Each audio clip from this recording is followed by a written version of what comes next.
Hello student, good morning. Today we will going to discuss next topic of chapter gravitation is acceleration due to gravity on the moon. कि acceleration due to gravity है वो moon के ऊपर उसकी value कितनी होती है, क्योंकि आपको बताया था पीछे कि acceleration due to gravity की जो वैल्यू है वो कांस्टेंट नहीं रहती, ग्रेविटेशनल कांस्टेंट है वो कांस्टेंट होता है। और ग्रेविटेशनल कांस्टेंट की वैल्यू आपको प्रीवियस वीडियो में बताई थी कितनी होती है 6.67 इंटू 10 की power -11 newton metre square kilogram inverse square ये वैल्यू होती है। ये through the universe value constant होती है, लेकिन एक्सेलरेशन ड्यू टू ग्रेविटी की वैल्यू है वो डिफर करती रहती है। तो जैसे कि यहाँ पर acceleration due to gravity on moon calculate कर रहे हैं, इससे जो प्रीवियस वीडियो थी उसमें हमने acceleration due to gravity on earth calculate किया था। तो acceleration due to gravity on earth हमारे पास वैल्यू कितनी आई थी 9.8 मीटर सेकेंड इनवर्स स्क्वायर। और अभी हम बात करेंगे मून की। तो हम जानते हैं कि एक्सेलरेशन ड्यू टू ग्रेविटी का जो फॉर्मूला आया था हमारे पास वो कितना आया था gm/r square, where g the gravitational constant, m is the mass. जैसे अर्थ की बात कर रहे थे तो अर्थ का मास ले लिया था, और r हमारे पास क्या है रेडियस, जैसे अर्थ की रेडियस थी तो अर्थ की रेडियस ले ली। अभी हम मून की बात करेंगे तो मून की रेडियस ले ली जाएगी यहाँ पर। तो जैसे कि ग्रेविटी ऑन मून हमने कैलकुलेट की, तो मास ऑफ द मून है कितना होता है 7.4 इंटू 10 की पावर 22 kg होता है। ये आपको ध्यान रखना पड़ेगा। जैसे कि आपको मास ऑफ अर्थ बताया था तो मास ऑफ अर्थ कितना था 6 इंटू 10 की पावर 24 kg था, और मास ऑफ मून है वो कितना है 7.4 इंटू 10 की power 22 kg। Radius of moon है वो कितनी होती है 1.74 इंटू 10 की पावर 6 मीटर अप्रोक्सीमेट। जैसे अर्थ की भी आपके पास लगभग इतनी थी, वो वैल्यू कितनी थी 6.4 इंटू 10 की पावर 6 मीटर थी, और ये हमारे पास कितनी है 1.74 इंटू 10 की पावर 6 मीटर। ग्रेविटेशनल कांस्टेंट होता है थ्रू आउट द यूनिवर्स, अभी भी इसकी वैल्यू बताई थी। अब हमें जी निकालना है, मून के ऊपर निकालना है, तो मून के ऊपर देखो सारी वैल्यू पुट कर देंगे। ग्रेविटेशनल कांस्टेंट की वैल्यू लगा दी, मास ऑफ द मून लगा दिया, रेडियस ऑफ द मून लगा दिया, और जब आप इसको कैलकुलेट करोगे तो आप इसको डायरेक्ट ध्यान ही रख लेना, क्योंकि कैलकुलेट करने में थोड़ा सा टाइम लगेगा। तो डायरेक्ट आप ध्यान रखना, ये वैल्यू हमारे पास कितनी आती है 1.63 मीटर सेकेंड इनवर्स स्क्वायर। जैसे कि अर्थ के ऊपर जो वैल्यू थी वो कितनी आई थी 9.8 मीटर सेकेंड इनवर्स स्क्वायर, और मून के ऊपर वैल्यू कितनी है 1.63 metre second inverse square.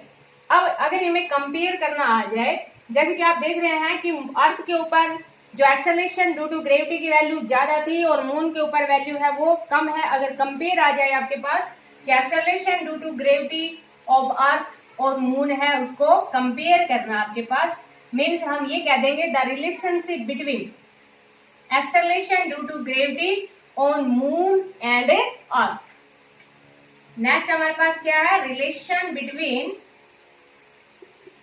Acceleration due to gravity, acceleration due to gravity on earth and moon. कि क्या रिलेशन है acceleration due to gravity on earth and moon, क्या relation है। तो acceleration due to gravity on earth हमने calculate किया था g earth. G earth means acceleration due to gravity on अर्थ कितनी वैल्यू थी 9.8 मीटर सेकेंड इनवर्स स्क्वायर। इसको आप ये भी लिख देना चाहे तो एक्सेलरेशन ड्यू टू ग्रेविटी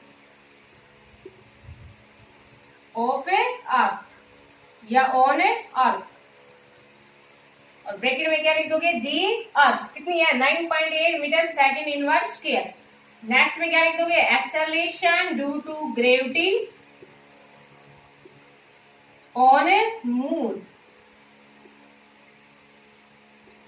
और ब्रैकेट में क्या लिख दोगे जी मून। तो ये वैल्यू अभी हमने सोल्व की थी, कितनी आई थी 1.63 मीटर सेकेंड इनवर्स स्क्वायर। हमें रिलेशन निकालना है, मीन्स क्या कंपैरिजन है कि अर्थ है उसके ऊपर जो रेडियस ऑफ अर्थ है वो कितने टाइम से है मून की, या मून के ऊपर है वो कितने टाइम से है अर्थ की। तो यहाँ देखो हमारे पास जी अर्थ डिवाइड बाई जी मून, या आप ऐसे कर लेना जैसे कि मून की निकाल देंगे, तो यहाँ कंपेयर करने के लिए आप क्या करोगे, g moon divide by g earth. Moon के ऊपर वैल्यू कितनी है 1.63 डिवाइड बाई 9.8। जब आप इसको सोल्व करोगे तो ये अप्रोक्सीमेट आपके पास कितनी आएगी 1/6 आएगी। तो यहां से हम क्या कह देंगे, ये आपको नोट करना है कंप्लीट। अभी जो पीछे लिखा था वो भी आपको नोट करना है, कंटेंट है वो हर एक वीडियो को आपको नोट करते रहना है। तो यहां से हमारे पास जो वैल्यू है जी मून वो किसके इक्वल आ गई 1/6 ऑफ जी अर्थ। तो ये इनके बीच में क्या है रिलेशनशिप, कि जो एक्सेलरेशन ड्यू टू ग्रेविटी की जो वैल्यू होती है मून के ऊपर वो 1/6 ऑफ अर्थ होती है।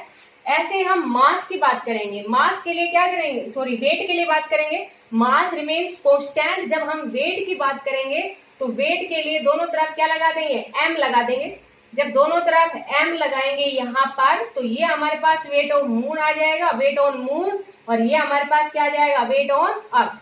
मीन्स अगर एक बॉडी है उसका वेट, या आप ये समझो जैसे कि एक्सेलरेशन ड्यू टू ग्रेविटी है वो 36 है किसके ऊपर अर्थ के ऊपर, तो मून के ऊपर कितनी हो जाएगी 1/6 of a earth. Means moon के ऊपर कितनी हो गई 6।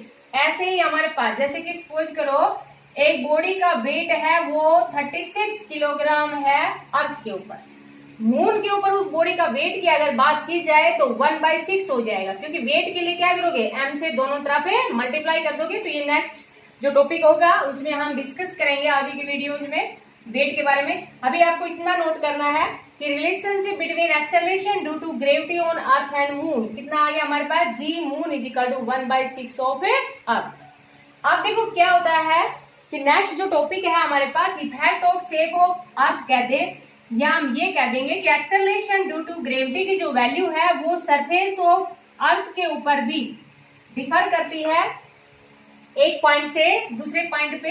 जैसे कि अभी देखो समझाते हैं आपको, effect of shape of earth, effect of a shape of a earth, या आपसे ये कह दिया जाए कि टू शो दैट कि जो एक्सेलरेशन ड्यू टू ग्रेविटी की वैल्यू है वो इक्वेटर और पोल के ऊपर वैल्यू डिफर होती, या फिर आपसे क्या कह दिया effect of shape of earth. जैसे अभी आपको क्या बताया था कि एक्सेलरेशन ड्यू टू ग्रेविटी की वैल्यू है वो on the surface of earth 9.8 metre पर सेकेंड स्क्वायर होती है, लेकिन earth is not a sphere, perfectly sphere नहीं है अर्थ। जैसे कि आप अर्थ के बारे में क्या कहते हैं कि अर्थ है वो इलेक्ट्रिकल है, क्योंकि अगर कोई भी जो सर्कुलर बॉडी है, देखो भूगोल जैसे कि आप पढ़ते हैं ज्योग्राफी, ज्योग्राफी को हिंदी में क्या कहते हैं भूगोल, भू मीन्स अर्थ गोल, लेकिन अर्थ है वो गोल है मीन्स स्फीयर है, लेकिन कोई भी जो स्फेरिकल बॉडी जब मूव करती है तो उसकी शेप है वो इलेप्टिकल हो जाती है, और अर्थ है वो ऑलवेज मूव ही कर रही है, तो इसलिए अर्थ है उसको क्या कह देते हैं कि इलेक्ट्रिकल शेप की है। इलेक्ट्रिकल शेप की अर्थ मीन्स अर्थ है वो नॉट ए परफेक्ट स्क्वायर, कि अर्थ के बारे में ये कहते हैं कि ये एक परफेक्ट स्क्वायर नहीं है, इसकी जो शेप है अर्थ की वो किस टाइप की है इलेक्ट्रिकल शेप की अर्थ है। Electrical shape of earth means earth है उसकी जो रेडियस है, जैसे कि ये तो हमारे पास क्या होते हैं इक्वेटर, और ये हमारे पास क्या होते हैं पोल, ये तो क्या है पोल्स, और ये हमारे पास क्या है इक्वेटर। तो यहाँ पर आपको क्या दिख रहा है कि रेडियस ऑफ इक्वेटर है ना, अर्थ की जो रेडियस है इक्वेटर की वो पोल से ज्यादा होती है। तो एक्सेलरेशन ड्यू टू ग्रेविटी है उस वो भी वेरी करेगी, जैसे कि इक्वेटर पे वैल्यू निकालेंगे तो अलग आएगी, पोल के ऊपर निकालेंगे तो अलग आएगी। तो वही बता रहे हैं आपको कि एक्सेलरेशन ड्यू टू ग्रेविटी है उसकी वैल्यू इक्वेटर पे ज्यादा होती है या पोल पे ज्यादा होती है। तो यह टॉपिक देखो आपके पास ऐसे भी लिख सकते हैं, इफेक्ट ऑफ शेप ऑफ अर्थ भी लिख सकते हैं, या हम ये भी लिख सकते हैं कि variation of g on the surface of earth, इस टाइप से भी टॉपिक डाल सकते हैं। Variation of g, variation of g on surface of a earth, कि जो सरफेस ऑफ अर्थ है उसके ऊपर वेरिएशन है जी का वो कैसे है। तो देखो वी नो, हम जानते हैं कि earth is not a perfect square, ऐसे लिख देना पहले तो। Earth is not a perfect sphere. Earth है वो एक परफेक्ट स्फीयर नहीं है। The radius of equator is more than the radius of a pole. और ये जो अप्रोक्सीमेट वैल्यू है, किसी बुक में 21 किलोमीटर ले रखी है कि 21 किलोमीटर है जो इक्वेटर की रेडियस है वो ज्यादा है पोल से। किसी बुक में 10.5 किलोमीटर लिखी हुई है। तो यहाँ देखो जब डायमीटर की बात करें तो 21 है, सिंपल सी बात है। और जब रेडियस की बात करेंगे तो उसका हाफ ही रहेगा।